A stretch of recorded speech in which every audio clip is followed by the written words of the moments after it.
আল্লাহর কাছাকাছি যেতে হয় কিভাবে? আসসালামু আলাইকুম। অনেকদিন আগে 2021-এর দিকে একটি লেখা আমি সেভ করে রেখেছিলাম। লেখাটা আমার নিজের সাথে মিলে যায়, তাই অনেকদিন পরে ফেসবুকে আজকে হিস্ট্রিতে লেখাটা আবার শেয়ার হলো। তাই পড়ে আবার মনে পড়ে গেল। আমার মনে হলো লেখাটা আমার এই চ্যানেলে শেয়ার করা উচিত আপনাদের জন্য। তো শুরু করা যাক। আজকের আলোচনার বিষয় শিরোনামটা হচ্ছে আল্লাহর কাছাকাছি যেতে হয় কেমন করে। বছর কয়েক আগে এক আপু ইনবক্সে জিজ্ঞাসা করেছিল, আল্লাহর কাছাকাছি যেতে হয় কিভাবে? আমার মনে হয় আল্লাহর কাছ থেকে দূরে সরে গিয়েছি। তাকে তাড়াহুড়া করে তখন রিপ্লাই দিয়েছিলাম, আর সেই লেখাটা ফোনের নোটে কপি করে রেখেছিলাম। নোট ঘাঁটতে গিয়ে হঠাৎ সেই লেখাটা চোখে পড়ল। লেখাটা যদি অগোছালো তবুও শেয়ার করলাম। মনে হলো লেখাটা কারোর কাজে লাগতে পারে। ইনশাল্লাহ আল্লাহকে বেশি বেশি ডাকবে। আল্লাহর কাছে একদম ছোট বাচ্চাদের মতো হয়ে যাবে। আব্বু আম্মুর সাথে যেমন করতে ছোটবেলায়, যেভাবে তাদেরকে ঘ্যান ঘ্যান করে জ্বালাতে কোনো কিছুর জন্য, ঠিক সেভাবে কথায় কথায় বায়না ধরবে, দোয়া করবে, হেল্প চাইবে। ইভেন একটা ছোট পিন খুঁজে না পেলেও আল্লাহকে বলবে যেন শীঘ্রই পাইয়ে দেয়।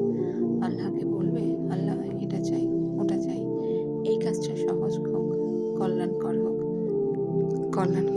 আল্লাহ জান্নাহ চাই, তোমাকে দেখতে চাই, আরো চাই। একদম লোভী হয়ে চাইবে আল্লাহর কাছে। কোনো লজ্জা ভয় সংকোচ রাখবে না, সব বলে দেবে। মন খারাপ হলে প্রতিদিন তার কাছে সবটা বলবে। জায়নামাজে কাঁদবে, সূরা দোয়া এবং ইনশিরাহ অর্থসহ তিলাওয়াত শুনবে। বেশি বেশি নফল নামাজ পড়বে, জিকিরে মগ্ন থাকবে, ইস্তিগফার করবে। নামাজ শেষে জায়নামাজে বসে বসে দোয়া করবে, সিজদা দিবে। ক্লান্ত হয়ে জায়নামাজে ঘুমিয়ে পড়বে, মনে করবে এখানে থেকেই তোমার দোয়া তো কবুল তুমি করিয়ে নেবে। বসে শুয়ে হেঁটে হেঁটে আকাশের দিকে তাকিয়ে তাকিয়ে, বসে রিক্সায় যেতে যেতে সারা পথ বসে বসে তার সাথে গল্প করবে। মৃদু মন্দ বাতাসে এসে যখন গা ছুঁয়ে যাবে তখন আল্লাহকে বলবে আলহামদুলিল্লাহ, আলহামদুলিল্লাহ, আপনার সব রহমত ও নিয়ামতের জন্য আলহামদুলিল্লাহ। তার সাথে তুমি এমনভাবে কথা বলবে যেন সে তোমার সামনে বা কাছেই আছে।